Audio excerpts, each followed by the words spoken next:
Number 2, we will begin by asking staff to call the roll and establish a quorum for the Budget Subcommittee number 2. Senator Simitian. Here. Senator Cogdill. Senator Lowenthal. Here. Thank you very much. Quorum has been established. Folks, we have some scheduling challenges. Apologies for the delay. The Senate has adjourned only just recently. Senator Cogdill's out of town, but we've been coordinating with his office. I want to thank them for their cooperation in terms of agenda setting today. Senator Lowenthal, I know, has to leave for another appointment at 1 o'clock, so we're going to respect that.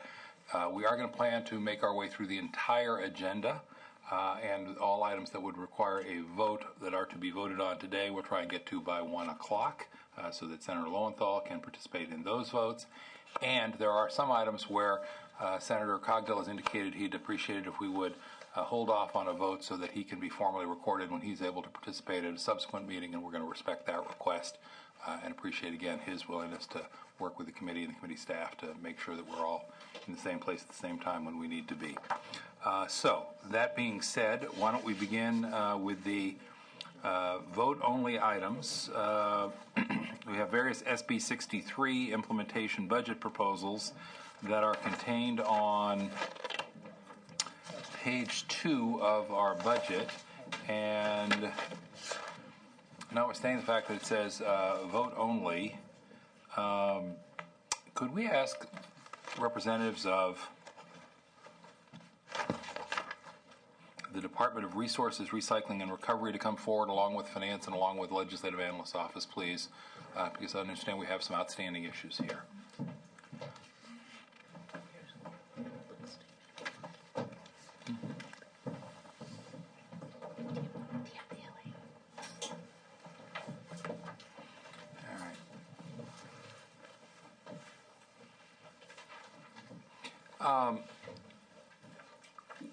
We've been working through staff and through the department to try and pull together the information that was requested so we could move forward on the bottle bill issues. My understanding is that last night we received requested information, but that there are still a couple pieces you're still working on. Is that where we are? Okay. LAO, have you got what you need, or do you think we've got what we need to move forward at this point?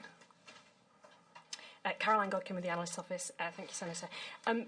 We have received most of it, as we only received it last night, so we're still reviewing the information.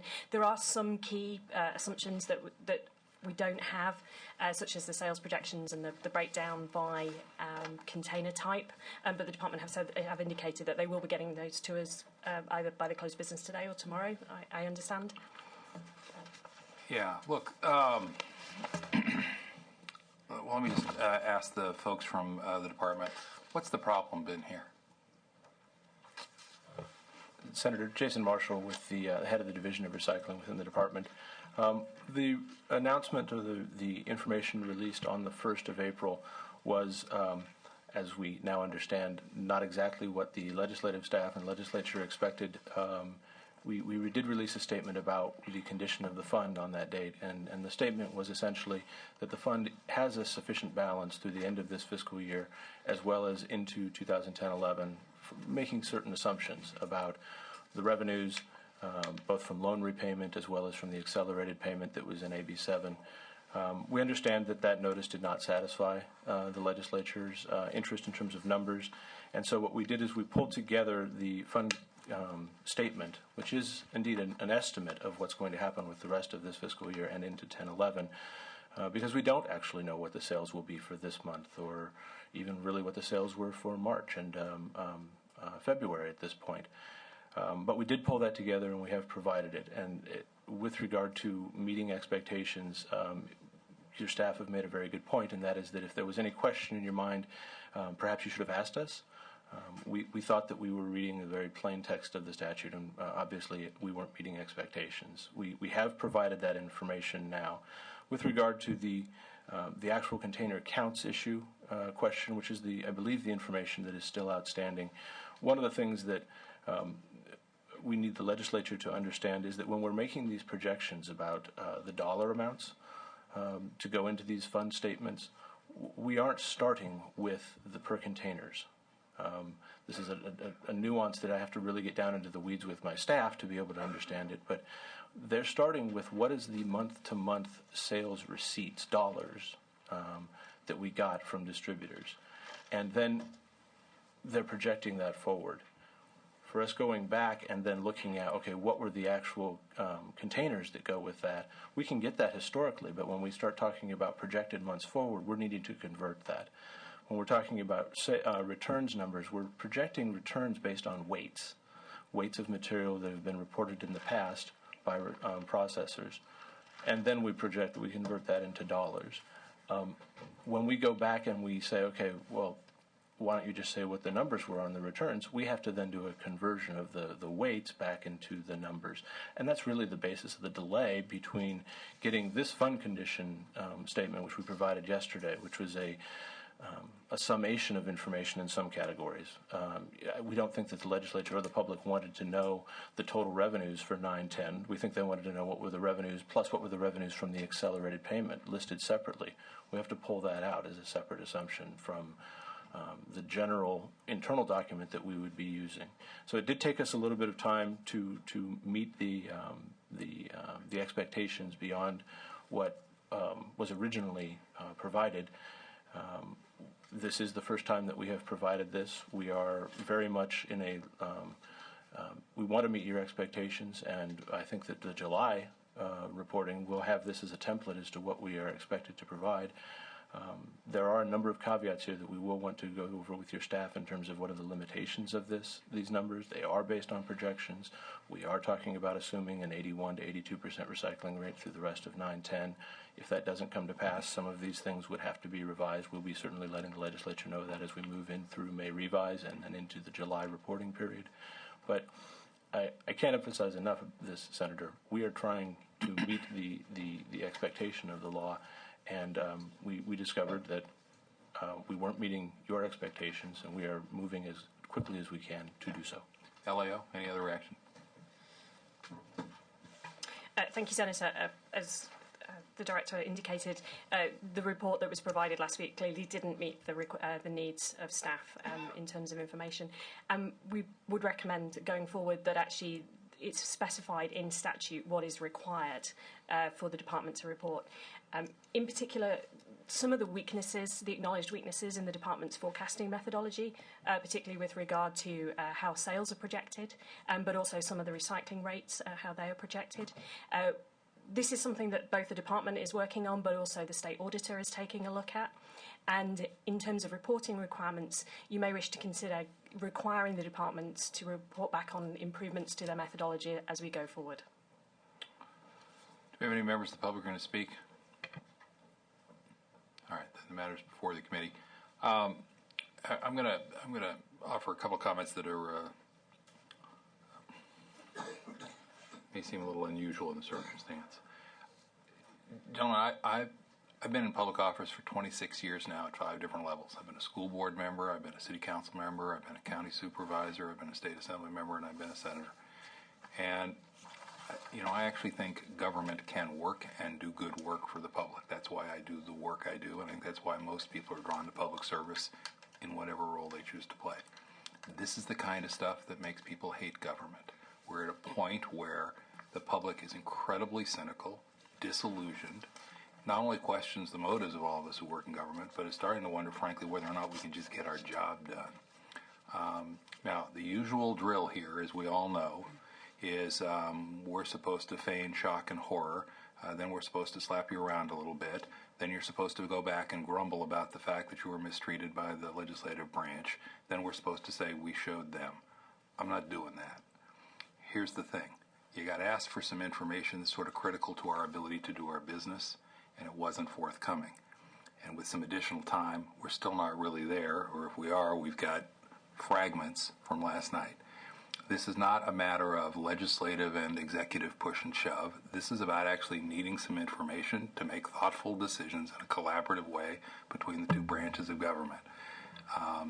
What we're trying to avoid is what we went through last year with the program, and you will recall that in April last year, everybody thought everything was fine, and then all of a sudden in May, we had big hits because people didn't have the numbers, and couldn't make thoughtful and well-informed decisions. So, at the risk of sounding like your mother, I'm disappointed, okay? I think the solution, unfortunately, is just to ask Senator Lowenthal on these SB 63 items 1 through 4, they're on page 2, for a motion to deny and say, come back when we have this stuff worked through the way it should be worked through. That's kind of where I am. I concur, and I move to deny items 1 through 4. Any other comments before we go ahead and act on the motion? Steve Welch, Department of Finance. I just want to make clear that the motions 1 through 3, as far as the issues, are, I mean, they're technical issues as far as the movement of the department. They're not exactly related to the BCRF issues that we're discussing. I mean, they're just the technicalities to move it over. So as far as denying them, I just wanted to say that they don't really make, the BCRF, the issues involved with the BCRF aren't really going to be changed one way or the other by these issues. Well, I can't speak for the maker of the motion, but as chair, I can tell you, I think the hope here is that we've gotten your attention by the motion and the action. Thank you. And I just want to add too, I mean, from finance standpoint, we were earnestly trying to deliver what we thought was the appropriate thing to deliver, and we knew that there was additional information, additional explanation that would be required, and we were prepared, and we've been working with the department and working with all, with staffers to try to make sure that we get all of the information that is necessary. I think the information that we provided last night goes a long ways towards, explaining where the numbers came from, and we're certainly open to continue the dialogue process of, where there is either disagreement or issues of I don't know, even whether it's issues of trust that we're coming up with these numbers in a scientific manner, whatever it is, we're more than willing. I think we were in the position we thought we were providing what we thought was the right thing, and we want to continue to provide, that sort of information. It's not, Well, look, I'm beginning to where we're going to seem like we're on the set of Oprah here in a minute, but let's finish the conversation. When staff comes to me as the chair, the first thing I say is this really an issue, or is it just a personality problem between and among some member of the committee staff, some member of the personal staff, somebody in the administration, and, then we chop it around. And 9 times out of 10, I say, why don't we just sort this out so that we don't take up the committee's time on what really ought to be sorted out at the staff level. But everywhere I've probed on this one, and I think it's confirmed by the comments of the Legislative Analyst's Office, the answer is no. The problem here is we can't get the information we need to do our work the way we should. So that's what you're hearing today. And as I said, I frankly have not much patience for, just as an individual member of the Senate, for the theater that goes on sometimes between our two parties or between these two branches of government. I can pay Senator Cogdill a compliment in his absence. It's one of the things I enjoy about working with Senator Cogdill. We have a respectful relationship. We disagree where we need to and as we need to, but there's not a lot of drama about it. We take care of our business as colleagues and as committee members. That's where we ought to be in all the work we do in government. And as I said, $20 billion shortfall, 10% of the state's unemployed, and we shouldn't be chasing information like this. It ought to be here, and we ought to do our business. So on that, we're going to call the roll. Senator Simitian? Simitian, aye. Senator Cogdill? Senator Lowenthal? Aye.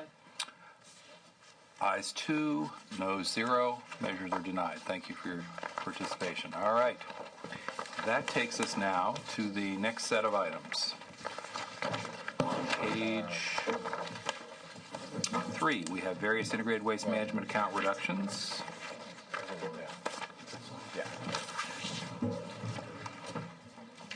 Who's going to present on these? Say again, vote only? Thank you for that reminder. We have staff recommendation to approve item 1 with placeholder budget bill language and deny item 6, and then hold open items 2, 3, 4, and 5 so that we can afford Senator Cogdill the opportunity to vote at the next hearing. Should we do second item, support item number 1? I think if I can get a motion to approve item 1 with placeholder budget bill language and deny item 6, we can incorporate both of those, and with the understanding that we'll hold the other items over for Senator Cogdill. So moved. Thank you. Call the roll. Senator Simitian, Aye. Senator Cogdill, Senator Lowenthal. And that takes care of those items. 2-0. Item 1 is approved. Item 6 is denied, and the other items are held over. And that means we have a change in topics and in staff cast of character. All right.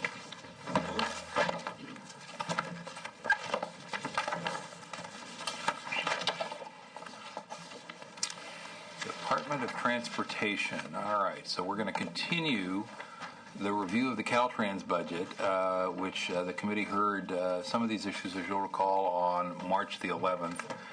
Today's agenda includes some of the issues that are left over from March 11th that were not heard at that time because of the time constraints we had.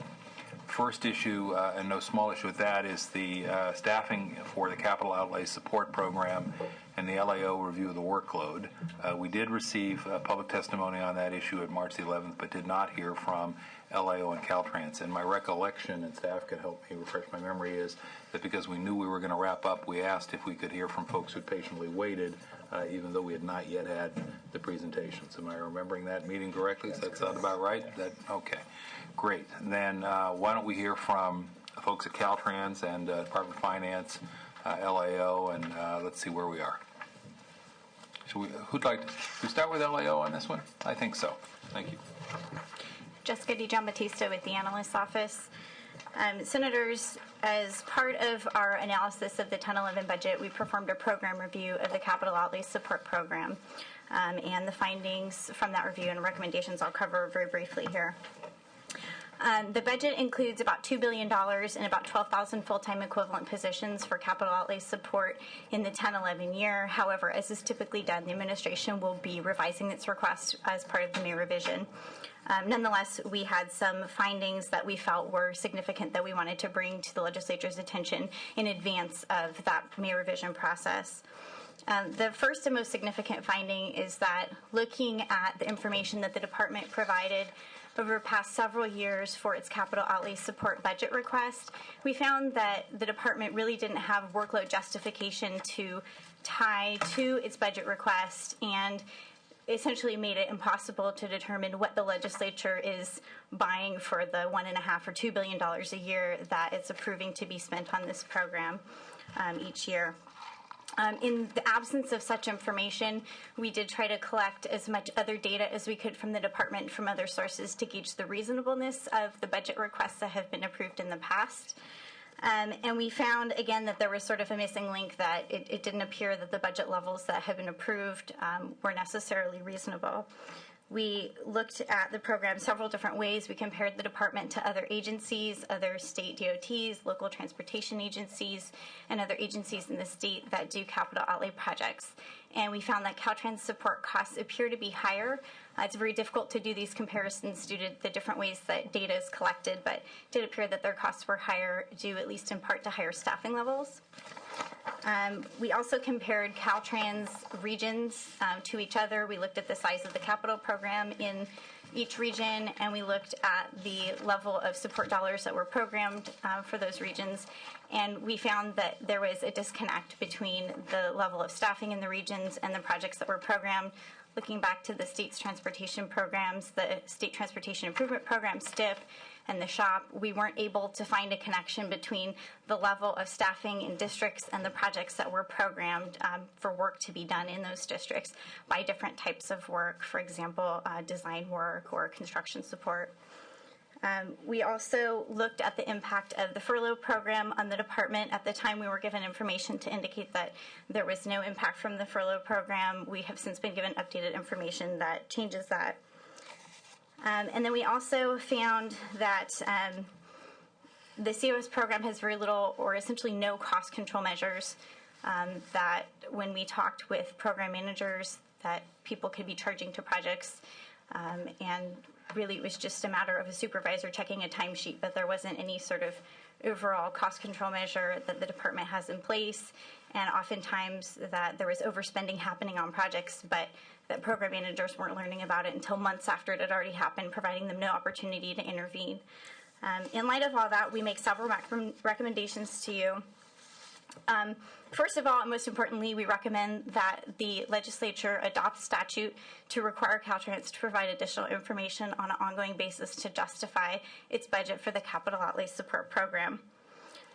We acknowledge that this would require Caltrans to collect and track a lot of data, but we feel that it's really essential for them in the management of the program and in the legislature's oversight of the program. We also recommend that you have Caltrans report on the steps that it's taking to control its COS costs, and that the legislature even goes so far as requesting an audit of the department's time charging practices for its capital outlay support practices.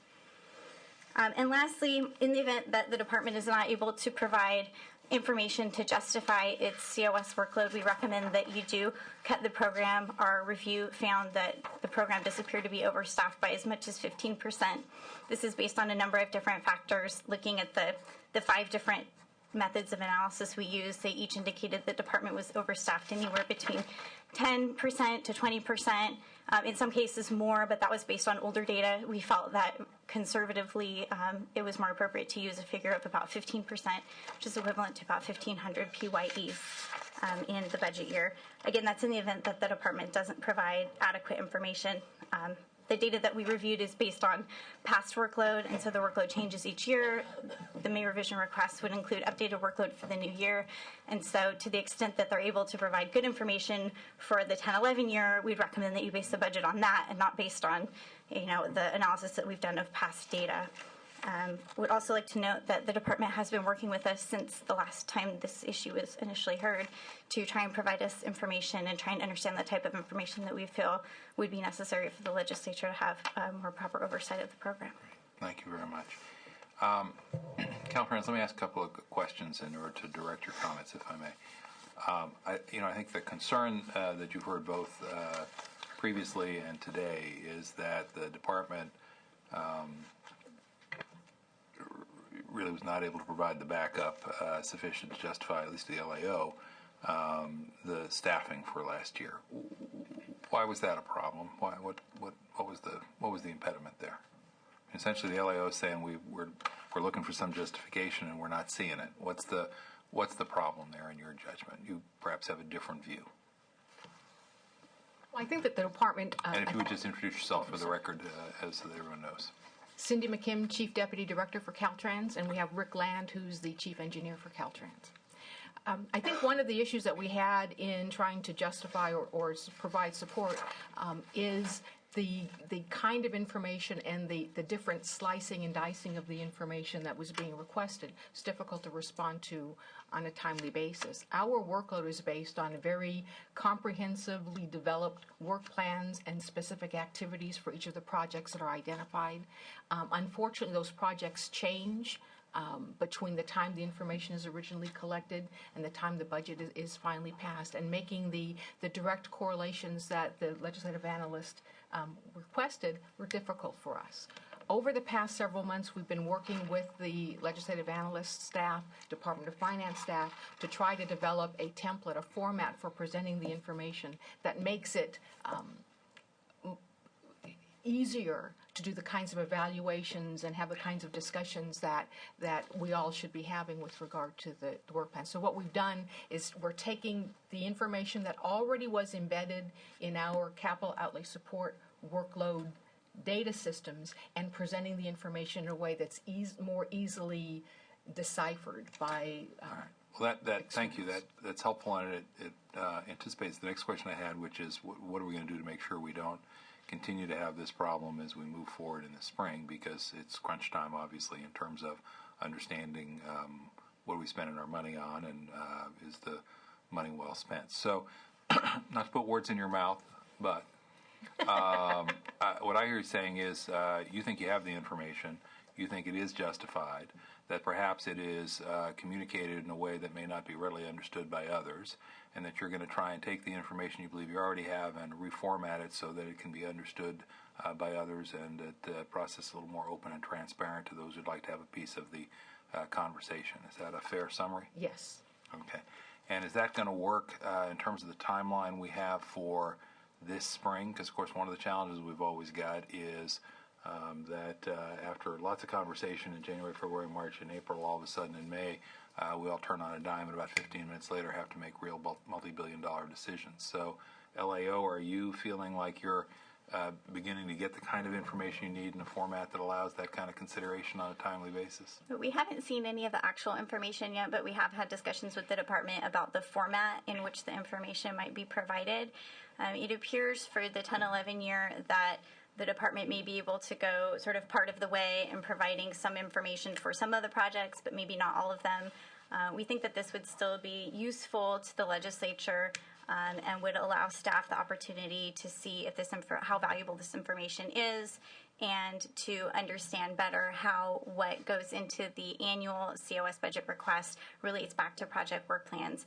Ultimately, on an ongoing basis, we think for 11, 12, and beyond that the legislature should adopt statute requiring, more specific, detailed information be provided, and then directing the department upon request of staff to provide the backup to that information. Well, let me see if we can give you a little help here by putting Caltrans and Finance on the spot a little bit, and see if we can get them to make a commitment here in the committee that they'll work with your office as well as the committee staff this month, meaning in April, before we get to that turn on a dime moment in May, by sharing the numbers and the assumptions behind the funding request for the coming year.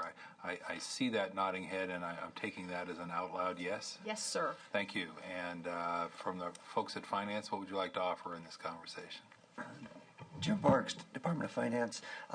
We are cooperating with the LAO on putting together information that we can utilize in this cycle. We realize that it's going to develop over a number of years to have a full working plan, but we're fully willing to work with them. All right. Well, I think the hard lesson of this year is that if people can't understand your numbers, they think they're not justified, and that's not a place that you want to be in a budget process, in my experience and observation. So I appreciate the commitment to work on these issues with committee staff and with the LAO this month, so that when that moment comes in May, we're ready to go and we aren't having the same conversation about, wait a minute, we don't understand what the justification is. Now, we did take comment from members of the public on this item at the last hearing on March the 11th, but let me just make sure, is there anyone else here who would like to speak on this item? And if so, why don't you come forward and we'll use this microphone right here, and the sergeant will make it live. And I'm sorry, it's not terribly ergonomically correct. And I definitely don't want you to sit down, though, because we'll get too comfortable. And Hey, I got lunch plans, too, so we'll make it There we quick. Keith Dunn here for the Self-Help Counties, and we would just endorse your approach. We believe that getting the accurate numbers is going to provide for the best interests of the state, the best interests for our counties that do provide many projects and work in partnership with the department. And we want to make sure that they're in a position to be streamlined, be effective, and cost efficient. thank you. Thanks, Mr. Chairman. Members, Steve Baker with Aaron Reed & Associates for the Professional Engineers in California Government. I'll make it brief, too. We also support having accurate numbers and having everybody have a clear understanding of what's going on. I would point out that Caltrans has done a great job delivering projects, 99.5% of their projects on time and on budget. They took a 500 position cut last year. They just delivered $1 billion in federal stimulus dollars. They have done a good job with the staff they've got, and we agree that things need to be cleared up with respect to budgeting, and I'm hopeful that everybody will get there. Thank you very much. All right, well, we're going to hold this issue open. We've made the request that the administration work cooperatively with the LAO and the LEDGE staff, and the administration and the Department of Caltrans have indicated that they're prepared to do that, which is good to hear. And then I do think for the 2011 and 2011-12 budget, that we probably ought to give staff direction to work with the LAO and the administration this spring to develop some statutory language that would specify the necessary project detail to accompany the next capital outlay support budget. I think that's the path for the future, quite frankly. So if staff will take that direction. Senator Lowenthal, anything else in the way of comments or questions on this item? We've been here before. I just look forward to a complete and accurate data and an understanding of the issues. All right. Thank you very much. And that takes us to our next item, which is the zero-based, I'm on page 4 of our published agenda, zero-based workload, part 2, civil rights, legal, and information technology. And LAO, could we ask you to tee this issue up for us, please? What's going on here? Yeah, as part of the current year Budget Act, the department was required by the legislature to provide some baseline workload justification for several of its programs, legal, information technology, administrative, and civil rights activities within the department. Caltrans has provided a workload report for 3 of those, but not for the administrative program. Our understanding is that the workload report for the administrative program may come next year, but is just not going to be provided this year. We would note that the department did distribute its administrative costs in the January 10 budget, and so that does provide more detail. It's not the same as providing a workload basing for it, but it is at least a step towards more transparency, and so hopefully if they're able to provide the report next year, that's not what the legislature had asked for, but it would be a step in the right direction. In terms of the 3 reports that were provided, the department has only been able to meet with us to discuss one of them, and that's on their legal program. We still have outstanding questions about the information technology and civil rights programs, and the department has not granted us a meeting to speak about those reports yet. With the legal program, we did review the information that was provided, and while the department did seem to put quite a bit of effort into gathering information about what the program does, it really doesn't provide a workload basing. The report doesn't say how many, for example, cases the department does and how many hours it takes to do them or things like that. So there's no real performance measure or metric of, the different types of activities that they perform and, some average of how long it takes them to do it. And so while they did provide some information, which is useful, it doesn't really meet the requirements for being a workload justification. And so we have followed up with them and asked them to provide additional information. Your staff was part of that discussion as well. We have not seen anything back at this point. All right. Let me turn to Caltrans and ask, in these 3 areas, it's are you overstaffed, understaffed, just right? And I guess the larger question raised by the LAO is how do you evaluate this to establish whether you are overstaffed, understaffed, or just right in terms of your staffing levels? These programs have in the past been not done on a zero-based basis. And I guess my comment would be from sitting on the sidelines as the chief financial officer for a few years, is that the zero basing a program is not an easy thing to do, especially when you've never done it before. So I think that we are trying to develop the kind of information to make that kind of an evaluation, but starting from scratch, it has been difficult. I think what our staff did was come up with very detailed widgety kind of information. And we tried to provide that, but it's not, again, easily translate widgets to a real zero-based, performance-based approach. We're having some difficulty with that. With regard to our legal program, trying to come up, I think one of the difficulties we have, especially in the legal program, is it's not easy to say, what's the average length of time it takes you to handle a case? Because so many different things can influence that. And there are so many different kinds of cases out there. So we're really trying to kind of struggling with what is the appropriate level of information to capture and convey to meet the kind of requirement that the LAO is asking for. This is another one of the areas where I would suggest we're going to be working, we're trying to work very closely with legislative analysts and your office to really kind of zero in on what kind of information we should be capturing, because we've been trying to provide the information, it's the translation that's not coming through. As to whether we are appropriately staffed, I would say I would not say that we are understaffed. I think that Caltrans is in a position of reevaluating its overall workload and how it's going to be doing its work. And I think over the next several months, we're going to need to come to grips with what is the right size for the various kinds of activities that we do. LAO? Senator, if I could just clarify, this was not a request that was initiated just by our office. This is something that is required by the current year budget act, just to clarify. And then it was following up on an issue that was raised last year by our committee staff and with supplemental report language that we had recommended just in support of that issue. And so this isn't just an LAO issue, but we have tried to follow up on it in order to provide information to you. I think the Caltrans folks make a. I take the point, which is, but the conversation is a little bit circular, which is, if you're going to zero base it, then you need to figure out what's the metric, what's the workload driver, so that you can evaluate what the appropriate level of funding and staffing might be. Clearly, there are some areas in your operation that lend themselves to simpler metrics, clear workload drivers, and then there are other areas not so much. And I think the point you're trying to make is in areas like civil rights and legal and information technology, it may be a little harder than to say how many lane miles and do the math. But I think the LAO's view is that there's got to be a way to try and put some kind of metric in place that provides the basic framework for justification for the level of funding and the level of staffing. Is that kind of where we are?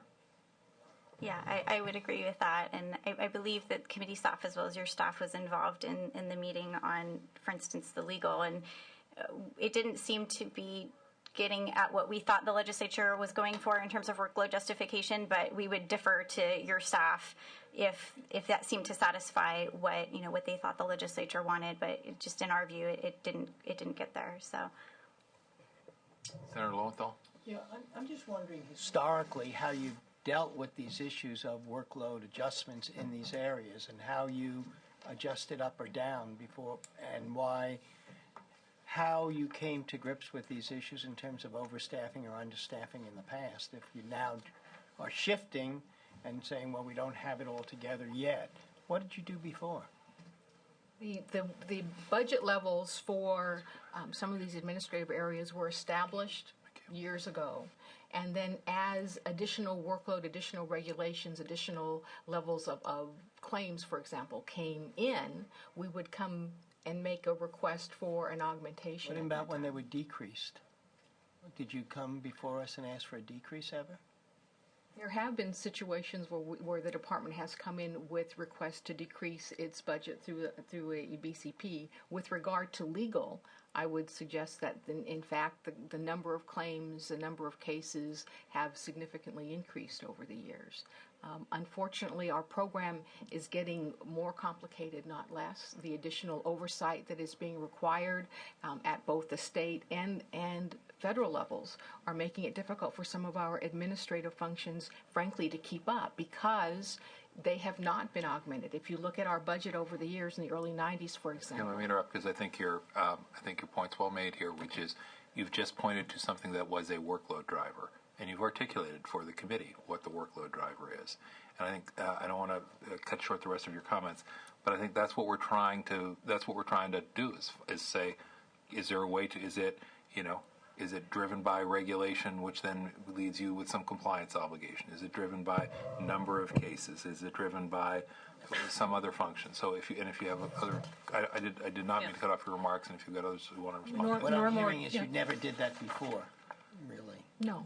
No, I think what you're telling us is that a fairly standard procedure is somebody looks around and says, "Gee, we seem a little too busy. Let's ask for some new bodies," and that's kind of the seat of the pants, which may or may not reflect good judgment in any given year, but that's kind of the way it's been. Yeah. My name is Norma Ortega. I'm the Chief Financial Officer for the department, and we have, since we released this report and recognized that the information was not quite what was being asked for, we have gone back and we are looking at specific drivers. We are working with the Department of Finance, and we will continue to hold meetings to share that information with LAO and with your staff as well. So we are not ignoring the issue. No. Senator Lowenthal, this is an area where we're going to, I think, hold the item open. I think ask Caltrans to report back at a future hearing with updated information that does attempt to tie the workload in each of these areas to some real workload driver, and understanding that this may be a more challenging task in this instance than it is in certain other areas. But think the LAO's point earlier is that that really is the expectation and obligation now pursuant to state law. And then ask the LAO, of course, and the staff to keep reviewing the reports and bring back recommendations for staffing adjustments if warranted once we have a better handle on what the rationale is. So we will hold the item up. Hold that item off. Any member of the public on that item? All right. If not, then we are going to move on to item number 3 on page 5 of our agenda. And let's see. Department of Finance, Caltrans. We are looking at budget savings from Executive Orders 1, Part 1, operating expenses and equipment. And could you outline the executive orders and tell us what's happened and what savings are going to result? Caltrans has been aggressively reducing travel, training, information technology purchases, and other such costs that have reduced OE&E costs by a full 10%. About $220 million was saved in this manner in 2008-9 and is reflected in the January governor's budget as savings in the past year. Many of these savings measures are still in place, enforced by a director's policy letter formalizing our attempts to save operating expenses. Caltrans anticipates significant savings in both 2009-10 and 10-11. However, no savings is currently reflected in the Caltrans budget for 9-10 and 10-11. The department has recognized declining revenue to fund transportation projects. Revenue to the state highway account has declined approximately 9.3% since its peak in fiscal year 6-7, amounting to nearly $200 million per fiscal year. When we review the history of expenditures, Federal Reimbursement Authority is a major part of these savings. Federal Reimbursement Authority cannot be used for most non-project specific administrative costs, so the majority of our savings must be used for projects.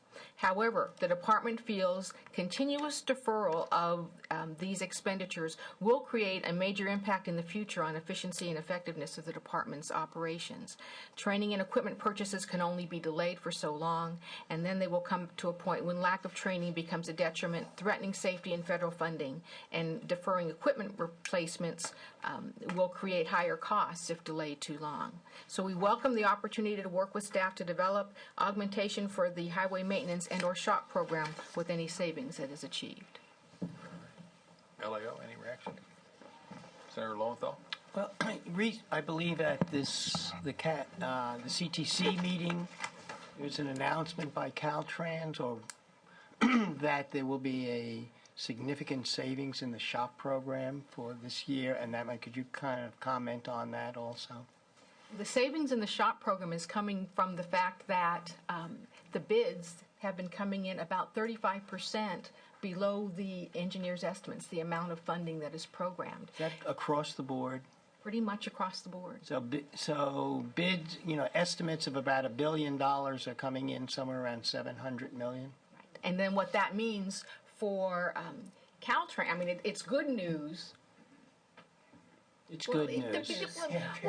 Well, it's good news for us, bad news in terms of the overall economy, because the reason that they're coming in at that length is because the economy is in the situation. But from your last part about us having shortfall and tremendous needs, it's very good news. Yes, it's an opportunity to deliver and get to construction more rehab and maintenance projects than we have in the past. And so we look forward to being able to put those savings to good use. It also has an impact on our overall support workload, borrowing back from a few items previously, because what this means is we need to get 35%, additional projects ready to be there, ready to go to construction as these savings materialize. So it is also affecting our need for some support and resources. Now that you have the methodology in place, you'll be able that to will be do simple. One quick comment on that. Most of the savings are in federal dollars, so they have to meet all the federal requirements that the feds call for in using federal funds. So the primarily shop savings there are federal funds. All right, thank you. Finance, any comments? Members of the public, if any, on this item? All right, Senator Lowenthal, I think under circumstances, Chair would be pleased to entertain a motion consistent with the staff recommendation to adopt placeholder savings of $100 million in the 2009-10 and then another $100 million in the 2010-11 years, and to direct staff to continue to work with Caltrans to refine those numbers. So moved. Call the roll. Senator Simitian. Aye. Senator Cogdale. Senator Lowenthal. Aye. 2-0, motion passes. All right, thank you very much. Takes us to item number 4 on page 6, budget savings from executive orders, part 2, workforce cap. Finance, Caltrans, could you outline the nature of the order and explain the workforce cap plan, please? The department's plan to achieve the $80.6 million savings to comply with Executive Order S0110, dated January 8, 2010, is to leave positions vacant longer and to stagger hiring to generate salary savings. In addition to the department's internal hiring freeze and exemption process, each program manager will be responsible for maintaining sufficient savings to meet the target for their program. This approach maintains flexibility to quickly fill critical positions where needed, while maintaining focus on the overall savings goal. Obvious question. So what gets delayed or goes undone as a result? It depends, obviously, on which program, but there are impacts, additional backlog in accounting, closing out projects. Litter starts accumulating more than it normally would. So there are impacts across the board. A 5% reduction in available hours to do the work that we have has a commensurate impact on. All right. Leo, any comments on this item? Finance? Members of the public? For the moment, our work here is done. Move on to item number 5. Inspection and review of state bridges. Caltrans. Just because we have the opportunity and because you know it's been a matter of concern, update on the San Francisco-Oakland Bay Bridge. Any additional eyebar cracks been discovered? Permanent fix, is it performing well and still looking permanent to us? And what are we doing on the current inspection schedule? Are we still keeping an eye on things? The permanent fix is functioning very well. We are continuing a pretty aggressive inspection schedule on the Bay Bridge with inspections every 3 months now in all of the critical areas. We are also in the process of ordering additional monitoring equipment to be applied at the eyebar location so that we can stay ahead of any potential issues that may develop, but we are not seeing any issues at this time.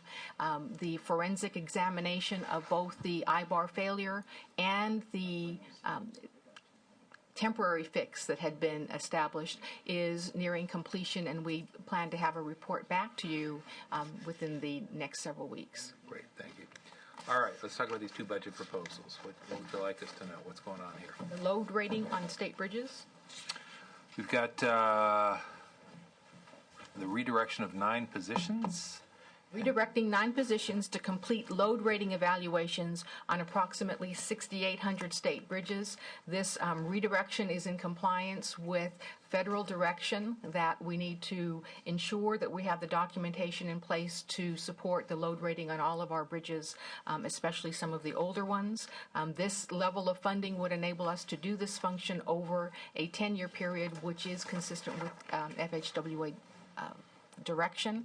The 9 positions that are being redirected were formerly in the toll collection area in the maintenance program, and that is workload that is decreasing with the transition to fast track. So it's a net zero in terms of the number of positions in the department. Well, maybe a net zero to you, but it's a longer time waiting for me to get through the toll for those of us who are commuters.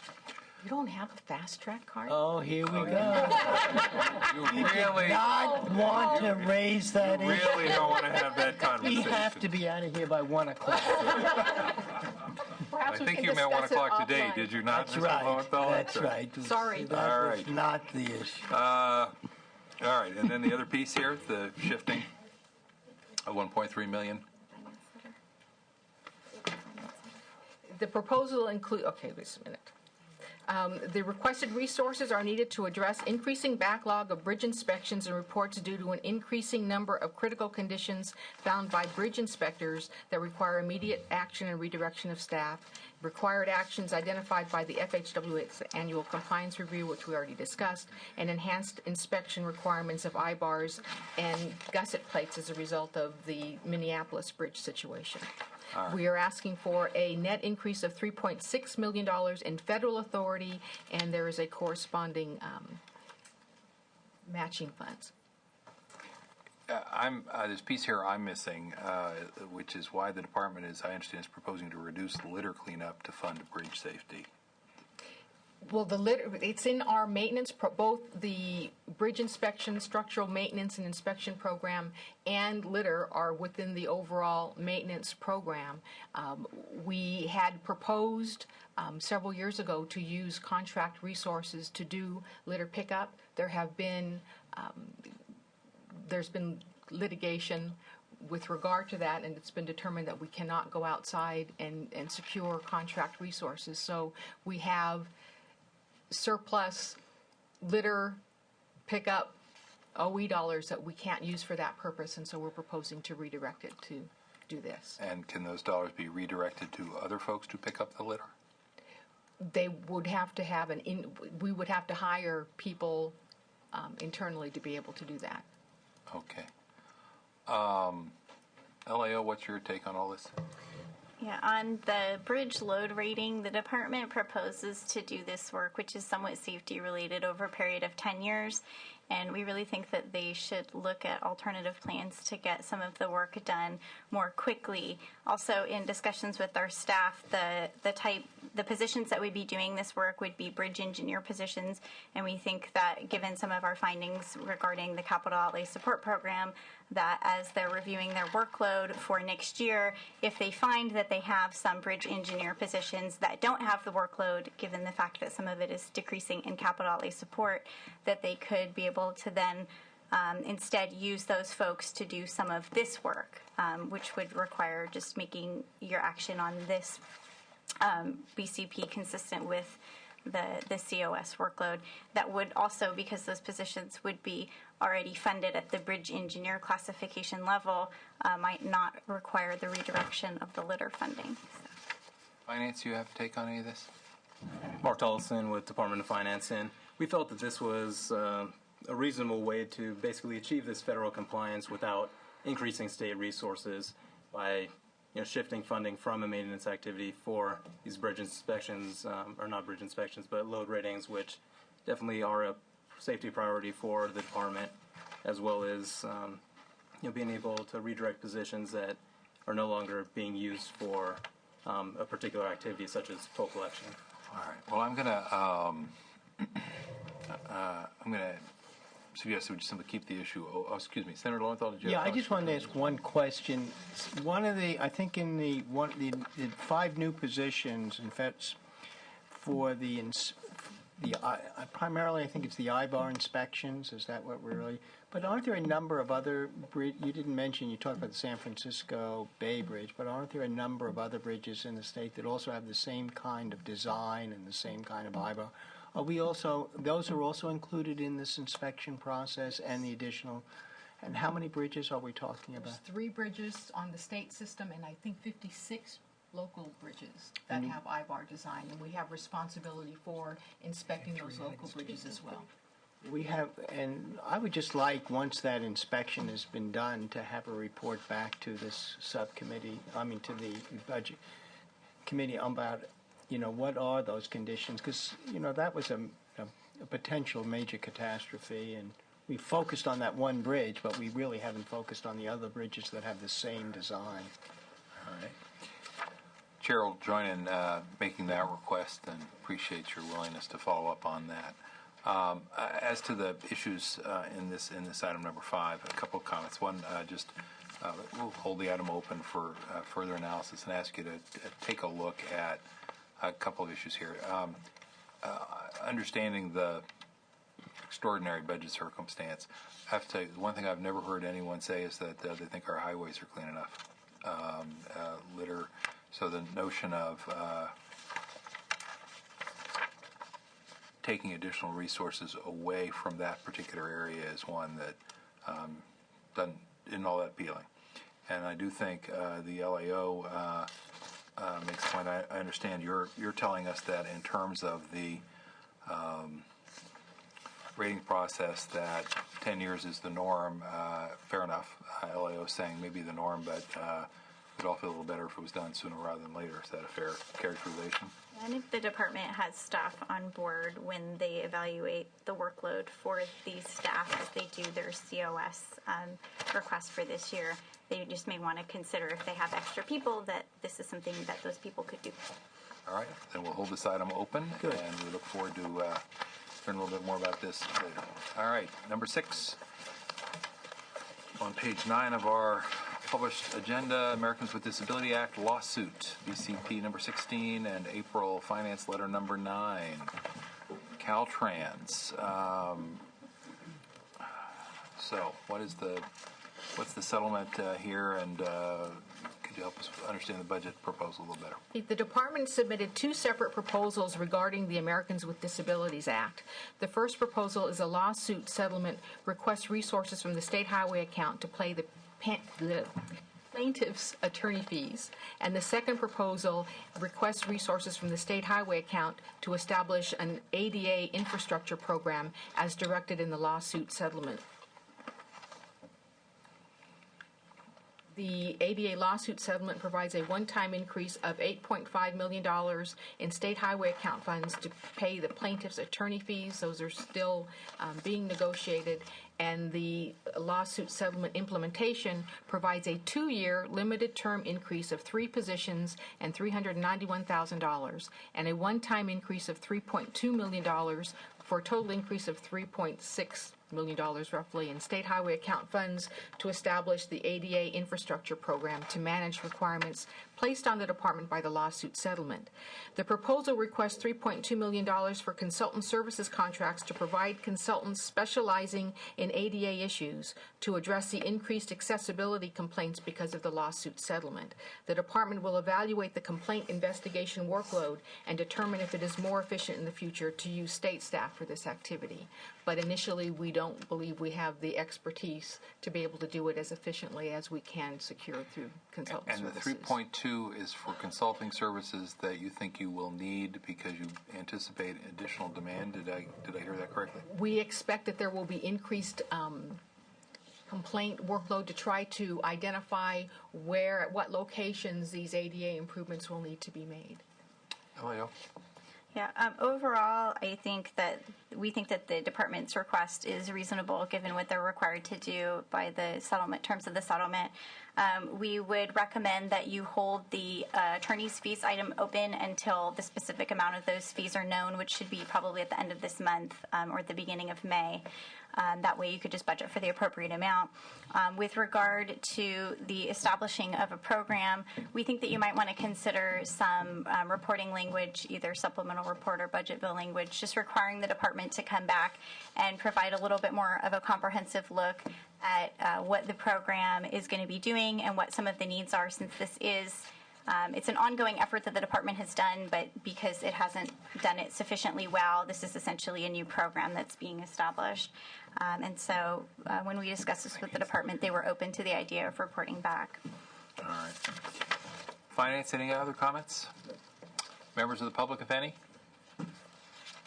All right. Well, staff recommendation is to hold both the budget change proposal and the finance letter issue open so that the subcommittee can consider the request with more complete information in May. Mr. Lowenthal, I'm comfortable with that if you're comfortable with that. I'm comfortable. All right. Then we'll just hold that item, both those items open until that time. And then that brings us to item number 7, cap on tort payments.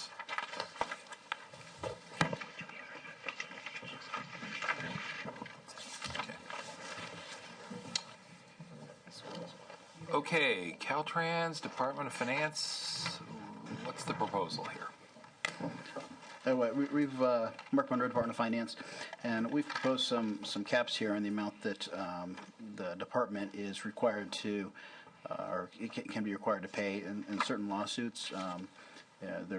because the state ends up being the deep pocket in a lot of these cases. There's been some very large settlements. I think one of the ones that keeps coming up is $8 million paid to a drunk motorcyclist for hitting a dead boar on the road. And because we're the deep pockets, we end up paying. And so we've proposed some caps that would, over time, save the state quite a bit of money. Okay. LIO, what's your take?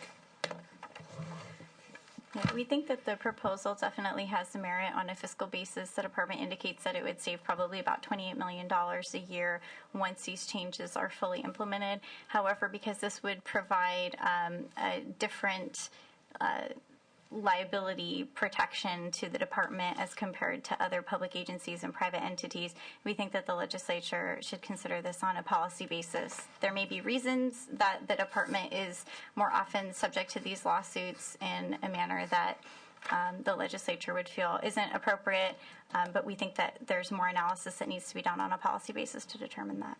Okay. Finance? No, we're fine. You're okay. Handle it done that way. Members of the public, if any? All right. Senator Lowenthal, you have any comments on this one? Just that I cannot imagine if we did a modification to MICRA without going through the policy committee.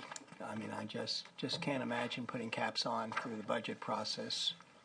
I think that the LAO says is totally appropriate. It should go through a policy committee. I think that's right, but what I'd like to do is simply bring this item back for a vote only when Senator Cogdill can be here, and then that way he'll have the opportunity to vote for or against as he I certainly think.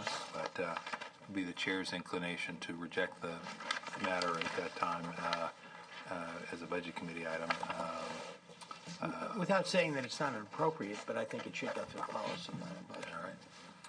All right. Anything else there? Have we come to the end of our agenda today? I would like to inform the chair it's 12:45, 15 minutes ahead of schedule. Thank you. We have 15 minutes scheduled to talk about fast track on. Yes, now we can go. All right, then without objection, we'll thank you all. And for those of you who are still here, we appreciate your understanding about the fact that the schedule on Thursdays is always uncertain by virtue of our legislative schedule. I know that there's a lot of time, energy, and talent that is not being put to good use while you're waiting, but I'm afraid the circumstances don't permit otherwise. Thank you again. Without objection, meeting is adjourned.